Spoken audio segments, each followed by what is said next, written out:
11वी कला शाखा विषय राज्यशास्त्र प्रकरण आपल्याला सुरू करायचे आहे ते म्हणजे विकास प्रशासन द्वितीय सत्रात येईल हे दुसरे प्रकरण आहे.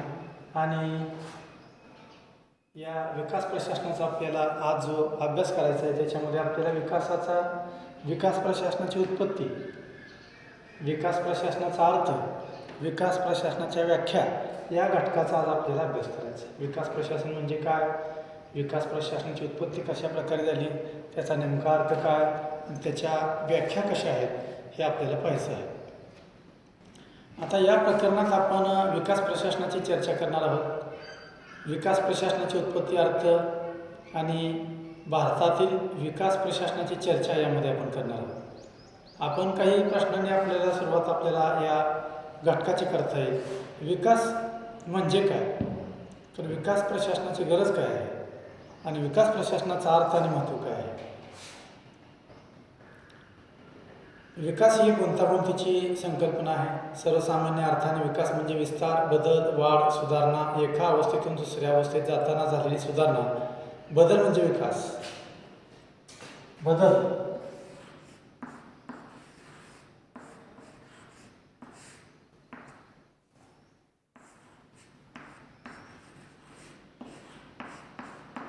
म्हणजे विकास. एका अवस्थेतून दुसऱ्या अवस्थेत जाणे म्हणजे विकास. बदल म्हणजे विकास आणि सुधारणा म्हणजे विकास. हा बदल, सुधारणा आर्थिक, सामाजिक, सांस्कृतिक अशा सर्व क्षेत्रामध्ये आपल्याला दिसून येते. बदल हा राजकीय क्षेत्र, सामाजिक क्षेत्र, आर्थिक क्षेत्र, तंत्रज्ञानविषयक क्षेत्र, व्यापाराच्या क्षेत्रामध्ये, विविध क्षेत्रामध्ये जे बदल घडून येतात, ज्या सुधारणा घडून येतात त्याला आपण विकास म्हणूया. आपल्याला काय पाहायचं आहे, विकास प्रशासन. पण त्याच्या अगोदर आपल्याला विकास म्हणजे काय हे माहीत असणं गरजेचं आहे. सामान्य लोक आपले आयुष्य अधिक चांगल्या प्रकारे जगू शकतील याच्याशी निगडीत ही सुधारणा आहे. आता खरं तर सामान्य लोकांना चांगल्या प्रकारचे आयुष्य जगता येणं याच्याशी विकास प्रशासन ही संकल्पना निगडीत आहे. विकास प्रशासन ही संकल्पना सामान्य लोकांच्या चांगल्या जीवन जगण्याशी संबंधित आहे. हे फार महत्त्वाचं आहे. कारण आधीच्या प्रकरणामध्ये आपण लोकप्रशासनाचा अभ्यास केला, जे कृतीशील सरकारशी निगडीत आहे. लोकप्रशासनामध्ये कायदे मंडळ, कार्यकारी मंडळ आणि न्यायमंडळ या तिन्ही शाखांच्या अभ्यासावर भर दिला जातो. जेव्हा लोकप्रशासनाचा विस्तार किंवा विकासासाठी कृतीशील सरकारचा अभ्यास करते तेव्हा ते विकास प्रशासन बनते. लोकप्रशासनाचा जेव्हा विस्तार होतो, विकासासाठी कृतीशील सरकारचा अभ्यास करते तेव्हा ते विकास प्रशासन बनते. आता याची उत्पत्ती आणि अर्थ आपल्याला पाहायचा आहे. उत्पत्ती, अर्थ. आता तुम्ही कल्याणकारी राज्य या संकल्पनेविषयी वाचले असेल. एखादे राज्य जेव्हा नागरिकांच्या आर्थिक, सामाजिक हिताचा पुरस्कार करण्यासाठी पुढाकार घेते तेव्हा त्या राज्याला कल्याणकारी राज्य म्हणतात.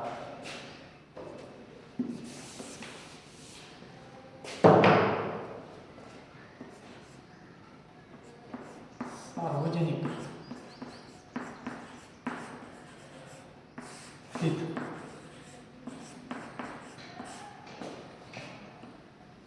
पाहणारे कल्याणकारी राज्य.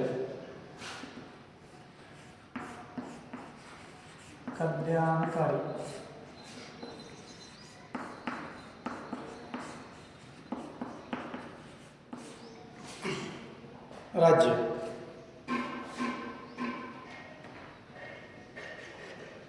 या राज्याला कल्याणकारी राज्य असे म्हणता येईल. ज्या राज्यामध्ये सामूहिक हित साध्य केले जाते त्या राज्याला कल्याणकारी राज्य म्हणतात. विकास प्रशासनाचा हेतूसुद्धा कल्याणकारी राज्याशी निगडीत आहे. आता ज्या राज्याला कल्याणकारी राज्य म्हणतात असे राज्य नागरिकांच्या मूलभूत गरजांकडे लक्ष देते. आता राज्याचं सर्वात महत्त्वाचं कार्य काय असेल तर जनतेच्या मूलभूत गरजा भागविणे. मूलभूत गरजा भागविणे.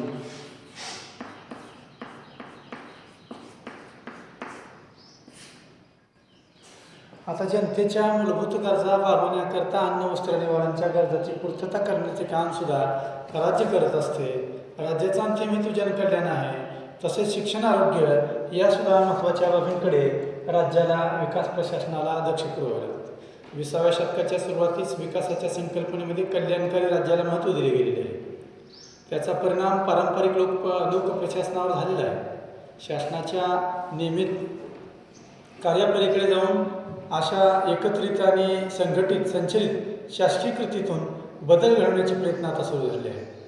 दुसऱ्या महायुद्धानंतर म्हणजे 1945 नंतर आशिया आणि आफ्रिका खंडातील अनेक देश स्वतंत्र झाले. नव्याने स्वतंत्र झालेल्या देशांसमोर राष्ट्र उभारणीचे मोठे आव्हान निर्माण झाले होते. कारण द्वितीय महायुद्धानंतर जगामध्ये अनेक देश स्वतंत्र झाले, अनेक राज्य स्वतंत्र झाली आणि या स्वतंत्र झालेल्या देशांसमोर राष्ट्र उभारणीचे सर्वात महत्त्वाचे आव्हान हे निर्माण झाले होते. त्यांना शासनाने नेहमीचेच शासकीय कार्य करावे असे वाटत नव्हते. विकासाची प्रक्रिया सुरू करण्यासाठी अनेक देश उत्सुक होते. या देशांमधील समाज गुंतागुंतीचा आणि विभिन्न होता आणि या देशातील अर्थव्यवस्था स्थिर होण्यासाठी झगडत होत्या. विकसित देशांनी या विकासासाठी केलेली मदत योजना पुरेशी ठरली नाही. या देशाने नवीन दृष्टिकोनातून विचार करणे आवश्यक होते. सामाजिक असमानता, दारिद्र्य इत्यादी समस्या त्यांची आव्हाने पेलणे शक्य होणार होते. या जाणीवेतून विकास प्रशासन या संकल्पनेचा खऱ्या अर्थाने जन्म झाला होता.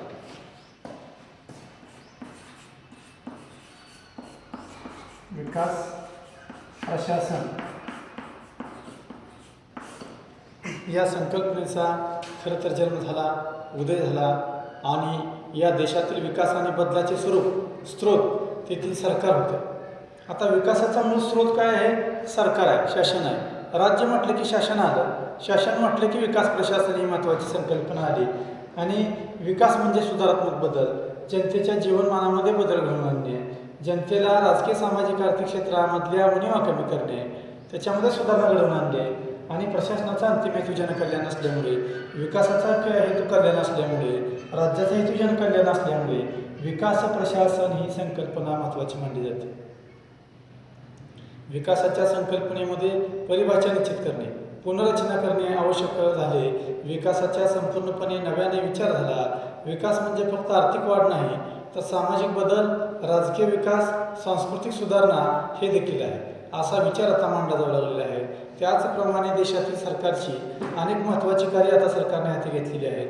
केंद्रीय आर्थिक नियोजन, विकास कार्यक्रम आणि प्रकल्पाची आखणी, अंमलबजावणी, औद्योगिक विकासाचे व्यवस्थापन, नागरिकांच्या मूलभूत गरजांची पूर्तता, आर्थिक संधी देणे, इतर सामाजिक कल्याण कार्यक्रमातून ते प्रयत्न झाले.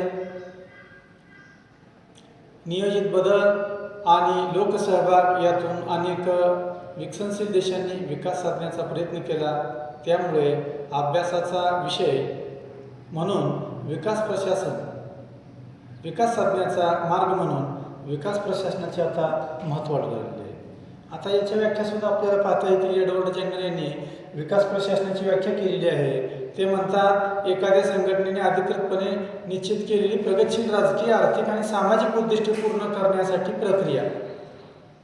परत एकदा बघा, एडवर्ड जंगर यांची विकास प्रशासनाची व्याख्या: एखाद्या संघटनेने अधिकृतपणे निश्चित केलेली प्रगतशील राजकीय, आर्थिक आणि सार्वजनिक उद्दिष्टे पूर्ण करण्यासाठीची प्रक्रिया म्हणजे विकास प्रशासन होय.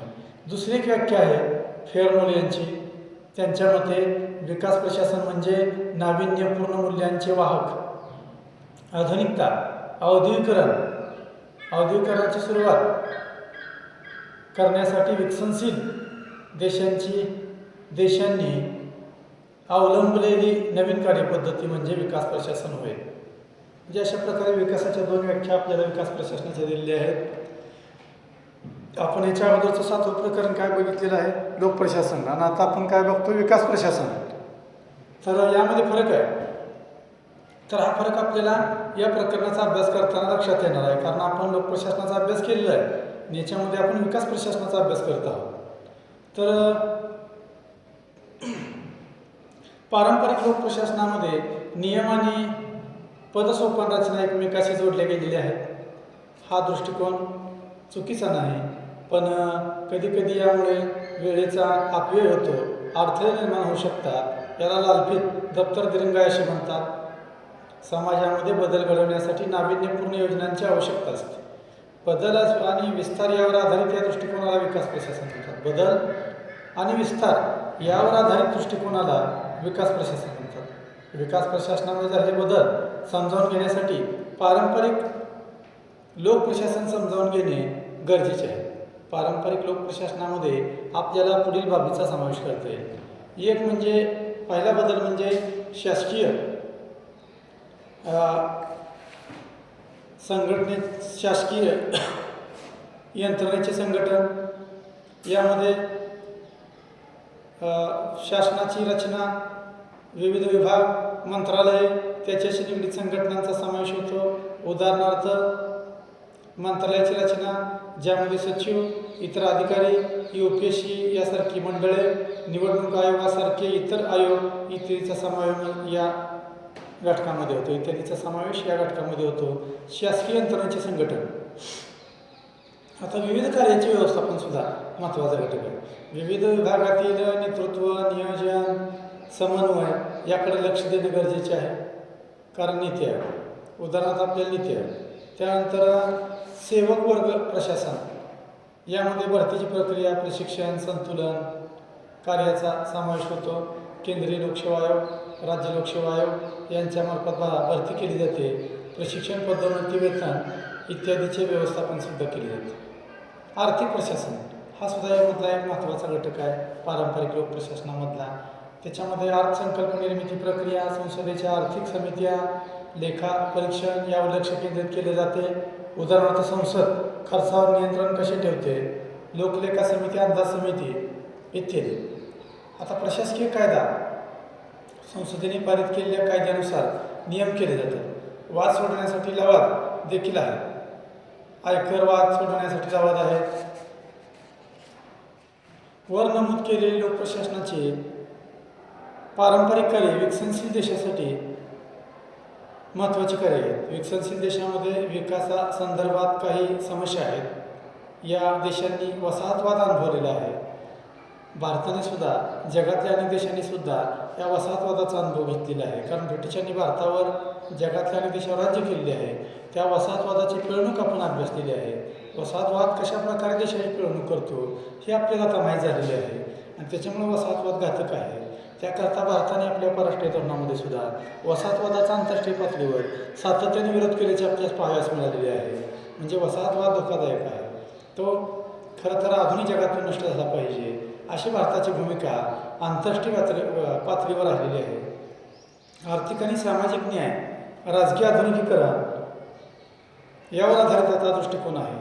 नवीन तंत्रज्ञानाशी जुळवून घेणे आता आवश्यक बनलं आहे. नवीन तंत्रज्ञान हे स्वीकारावे लागते, त्याशी जुळवून घ्यावे लागते.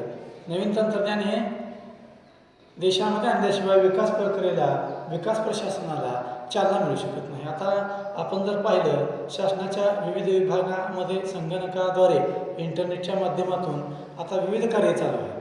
ई प्रशासन जी संकल्पना आहे ती खरं तर तंत्रज्ञानाशी संबंधित आहे, कारण ई प्रशासनाच्या माध्यमातून अगदी प्रत्येकाच्या जवळ हे आता विकास प्रशासन आता पोहोचताना आपल्याला दिसू लागलेले आहे. लोकप्रशासनाच्या पारंपरिक दृष्टिकोनामध्ये बदल करणे आता गरजेचे आहे. प्रशासनाच्या या प्रकरणात प्रशासनाच्या माध्यमातून विकासाची उद्दिष्टे साध्य करणे याबाबत प्रयत्न आता केला जात आहे. भारतासारख्या विकसनशील देशातील लोकप्रशासन सार्वजनिक धोरणाच्या दृष्टिकोनात आता काही बदल झालेले आहेत. विकास प्रशासनावर लक्ष केंद्रित झालेले आहे. यासाठी वापरण्यात आलेल्या रचनेला विकास प्रशासन म्हणतात. सामाजिक, राजकीय, आर्थिक विकासावर आता लक्ष केंद्रित करणारे प्रशासन आहे. विकासाचे उद्दिष्ट पूर्ण करण्याच्या प्रकल्पावर, कार्यक्रमावर, या योजनांवर आता भर दिला जात आहे. आता विकास प्रशासनाचे दोन महत्त्वाचे पैलू आहेत. विकास प्रशासनाचे पैलू, विकास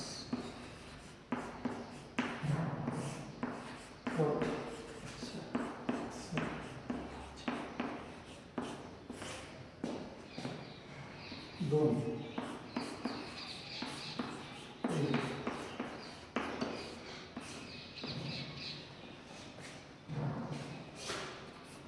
एक पहिला पैलू काय आहे तर विकासाचे प्रशासन.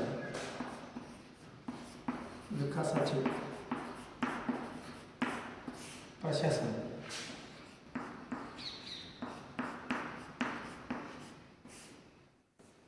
आणि दुसरा विकासाचे प्रशासन आणि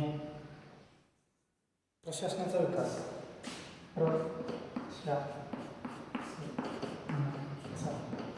विकास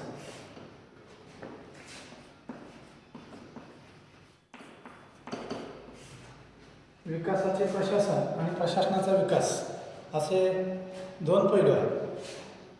तर विकासाची उद्दिष्टे निश्चित करणे हे प्रथम कार्य आहे आणि दुसरे कार्य ती उद्दिष्टे साध्य करण्याचा प्रयत्न करणे.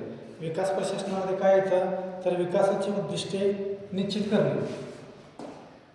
विकासाची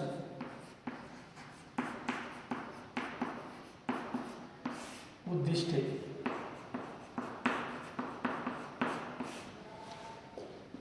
निश्चित करणे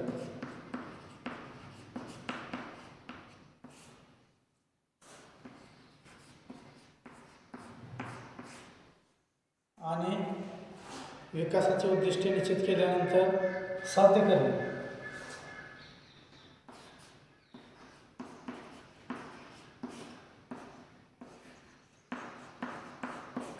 विकासाची उद्दिष्टे निश्चित करणे आणि विकासाची उद्दिष्टे साध्य करणे याचा समावेश विकासाचे प्रशासन याच्यामध्ये होतं. आणि दुसरा घटक आहे विकासाची उद्दिष्टे योग्य साध्य करण्यासाठी प्रशासनाच्या प्रचलित व्यवस्थेमध्ये सुधारणा करणे. उद्दिष्टे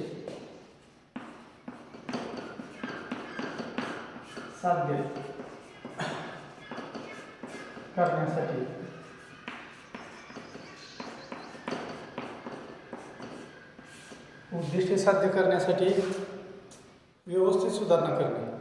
प्रचलित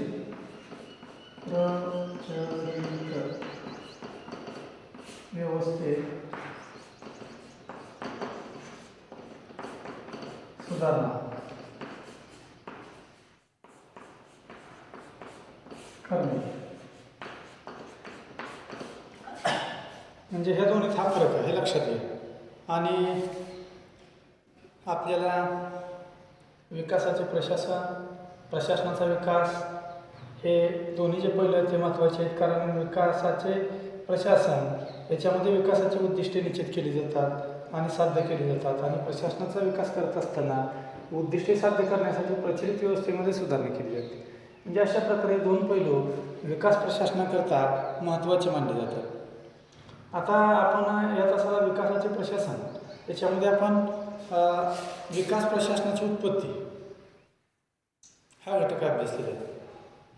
त्याचबरोबर आपण विकास प्रशासनाच्या व्याख्या म्हणजे एखाद्या संघटनेने अधिकृतपणे निश्चित केलेली प्रगतशील राजकीय आर्थिक आणि सामाजिक उद्दिष्टे पूर्ण करण्याची प्रक्रिया म्हणजे विकास प्रशासन अशी एडवर्ड जेन्नर यांची व्याख्यासुद्धा अभ्यासलेली आहे. त्यानंतर पारंपरिक लोकप्रशासनाची काही तत्वे काही बाबी पारंपरिक लोकप्रशासनामध्ये होत्या त्यासुद्धा महत्त्वाच्या होत्या. याच्यामध्ये शासकीय यंत्रणेचे संघटन, त्याच्यामध्ये विविध मंत्रालयाची रचना, सचिवालय, इतर अधिकारी, UPSC, विविध मंडळे, निवडणूक आयोग यासारख्या आयोग यांचा समावेश होता. विविध कार्याचे व्यवस्थापन शासनामध्ये विविध विभाग असतात त्याच्यामध्ये व्यवस्थापन केले जाते. नीती आयोग हे काम करतो. सेवक वर्ग प्रशासन. आता याकरता सेवक वर्ग प्रशासनाची भरती, प्रशिक्षण, संतुलन करावे लागते. केंद्रीय लोकसेवा आयोग, राज्य लोकसेवा आयोग यांच्यामार्फत भारतामध्ये भरती केली जाते. अर्थसंकल्पाची निर्मिती, संसदेच्या आर्थिक समित्या, लेखापरीक्षण यावर सुद्धा लक्ष केंद्रित केले जाते. आणि प्रशासकीय कायद्याद्वारे संसद वाद सोडवण्यासाठी लवादाची निर्मिती करते. म्हणजे अशा प्रकारे विकास प्रशासन उत्पत्ती, विकास प्रशासनाचा अर्थ, विकास प्रशासनाच्या व्याख्या आणि विकास प्रशासनाचे पैलू या विविध घटकांचा या घटकाचा आपण इथे विचार केलेला आहे. आता पुढील तासाला आपण विकास प्रशासनाची प्रमुख वैशिष्ट्ये अभ्यासणार. त्याच्यामध्ये बदलाभिमुख विकास प्रशासन, उत्पादनाभिमुख विकास प्रशासन, लोकसहभागाभिमुख विकास प्रशासन, सार्वजनिक कल्याण बांधिलकी असणारे विकास प्रशासन आणि भारतातील प्रशासकीय सुधारणा. त्याच्यामध्ये अर्थव्यवस्थेचे आधुनिकीकरण, जमीन सुधारणा, कृषी क्षेत्र, आत्मनिर्भरता, सामाजिक न्याय, समाजाचा आकृतिबंध इत्यादी घटकाद्वारे भारतातील विकास प्रशासनाचा सुद्धा आपण विचार करणार आहोत. आणि आजचा जो आपला अभ्यासाचा घटक आहे तो आपण संपल्यामुळे आपण इथे थांबणार आहोत.